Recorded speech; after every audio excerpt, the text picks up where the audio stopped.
estou aqui para apresentar o nosso trabalho para a morte-patologia.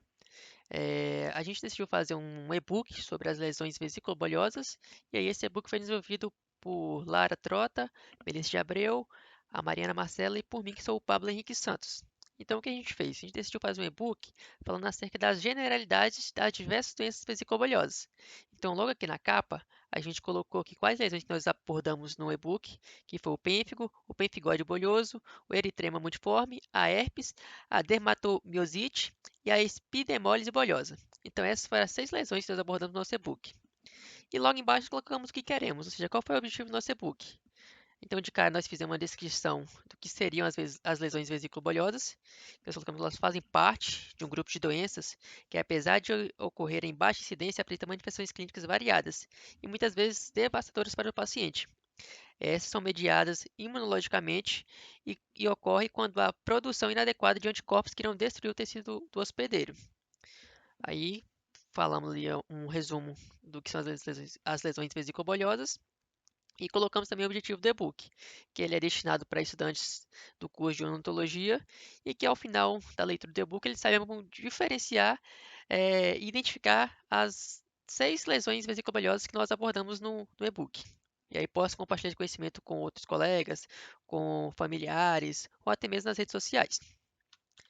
Então, depois a gente colocou um pequeno resumo sobre as lesões que a gente abordou, que foi o pênfigo vulgar. Aí colocamos que ele é uma patologia de origem autoimune, é o tipo mais comum de pênfigo, visto que a cada 1 milhão de pessoas, 1 a 5 possuem.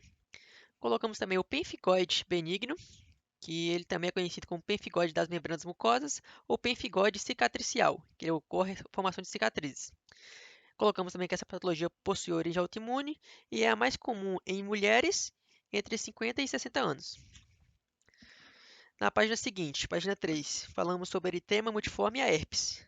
Sobre eritema multiforme, colocamos que ela é uma patologia mucocutânea bolhosa e ulcerativa de etiopatogenia incerta.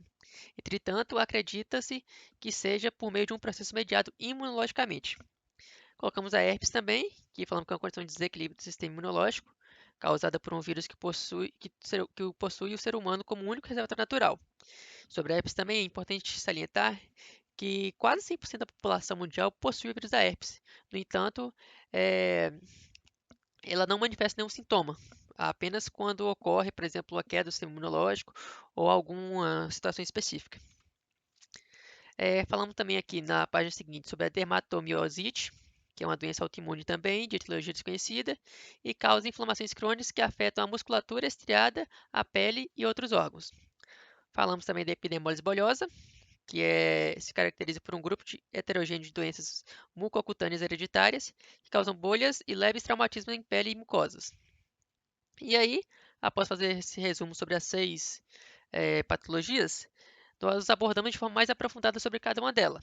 Então, iniciamos, nós falamos sobre o pênfigo vulgar, colocamos a imagem aqui em cima sobre como que é a sua apresentação clínica, e falamos ali um pequeno resumo sobre ele, falando ali sobre as formas de tratamento, os principais sintomas, o diagnóstico como é que ele é realizado, também falamos sobre as principais características histológicas dele, deixando claro que não foi todas, foram apenas as principais que nós achamos importante salientar. E essa aqui é uma patologia ela é diferente das outras, porque as outras a gente pode ver que elas são bem críticas. No entanto, o pênfigo vulgar, ele é uma das poucas patologias que a gente citou que, se não for tratado de maneira correta, ele pode levar o paciente ao óbito. Então, existe realmente óbito por meio do pênfigo vulgar. Aqui, os principais sintomas dele que a gente falou é na cavidade oral, aí tem a formação de bolhas claras e moles nos lábios e no palato. Também ocorre descamação e dor na mucosa bucal. O diagnóstico é realizado a partir da biópsia e o tratamento é feito com corticosteroides e antibióticos. Histologicamente, a gente colocou que é possível observar uma separação intraepitelial característica, que ocorre logo acima das células basais do epitélio, e também falamos sobre as células da camada espinhosa do epitélio de superfície, que apresentam-se tipicamente separadas, e as células soltas tendem a assumir uma forma arredondada. Então, foi isso que a gente colocou sobre o pênfigo vulgar. Sobre o pemphigoide benigno. A gente primeiro decidiu fazer, aqui na leitura vocês vão perceber, diferenciar o pemphigoide do pênfigo. Então, muitas vezes, por ter um nome muito parecido, muitas vezes a gente acaba confundindo o pênfigo com o pemfigoide.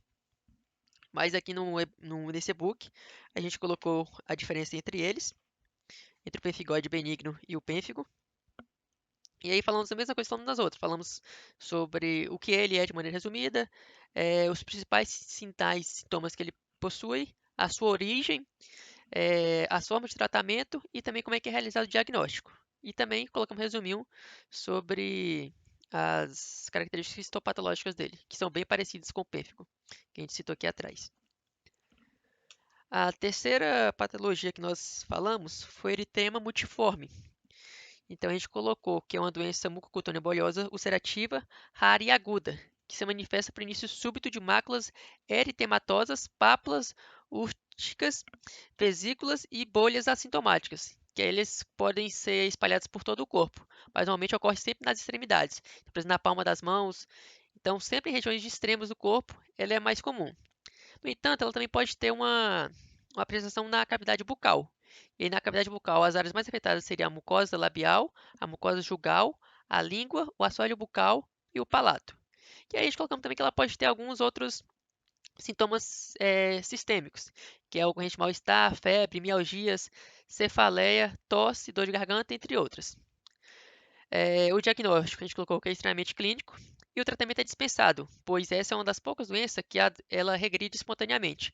Então não é necessário um tratamento específico da doença, assim, não é necessário administrar remédios ali, apesar de a gente colocou que pode ser administrado corticoides e anestésicos tópicos, mas é apenas para melhorar os sintomas e tranquilizar o paciente, não é para tratar a doença de maneira geral. Também colocamos ali algumas características histológicas dela, colocamos também duas imagens da histologia da doença.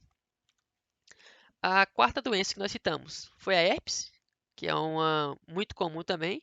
A gente colocou que a herpes ela é conhecida como a herpes humana, que faz parte ali da família HIV. Citamos também, assim como todas as outras, citamos os principais sintomas e sinais, a forma de tratamento, o diagnóstico, como é que ele é realizado e a terapia também. Colocamos também um resumo das características histológicas dela. Também falamos da dermatomiosite, é a mesma coisa. Citamos um resumo breve de tudo, falamos dos sinais e sintomas, falamos do diagnóstico, falamos da forma de tratamento. Histologicamente, esse aqui a gente colocou muita informação porque não tem muito. Ele realmente considera um achado é, patognomônico, então não tem muito o que falar dele. E por fim, a última que a gente citou foi a epidermólise bolhosa. A gente colocou que ela é uma doença mucocutânea bolhosa hereditária, caracterizada pela formação de bolhas e leves traumatismos em pele e mucosa. A gente pode ver também que, tipo, como algumas outras que a gente citou aqui, essa também é uma patologia que ela não é somente na região da cavidade oral. Ela também ocorre por diversas partes do corpo.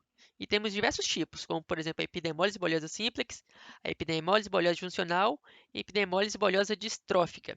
Então, a depender do tipo de epidermólise, ela vai ter as diversas apresentações de sintomas pelo corpo. E aí aqui a gente deu foco na epidermólise bolhosa, que foi a que a gente usou como referência. O diagnóstico também a gente colocou que é realizado por meio de biópsia e imunofluorescência ou microscopia eletrônica da pele, e também por análises genéticas. Então esse foi o nosso e-book que a gente fez. Aqui a gente colocou as referências que a gente utilizou, alguns artigos a gente pegou e principalmente o livro Patologia Oral e Maxilofacial do Neville. Na última imagem aqui tinha os autores também, que ia aparecer aqui. Então esse foi o nosso trabalho, foi o nosso e-book. A gente vai disponibilizar ele também, o link aqui para vocês poderem olhar depois.